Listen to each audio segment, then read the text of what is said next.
Hello' বন্ধু বান্ধৱীসকল, মোৰ অন্য এটা ভিডিঅ'লৈ আপোনালোক সকলোকে স্বাগতম জনাইছোঁ। আশা কৰোঁ আপোনালোক সকলো ভালেই আছে, মোৰো ভালেই। আজি হৈছে 5 নৱেম্বৰ 2011 চনৰ 5 নৱেম্বৰ তাৰিখে ডক্টৰ ভূপেন হাজৰিকাদেৱে এই সংসাৰৰ পৰা বিদায় মাগে।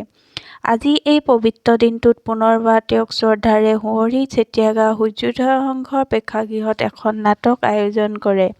নাটকখনৰ আৰম্ভণি কৰে এটা কোৱাজেৰে। কোৱাজটো শুনি মোৰ ভাল লগাৰ কাৰণে মই আপোনালোকৰ মাজত শ্বেয়াৰ কৰিলোঁ।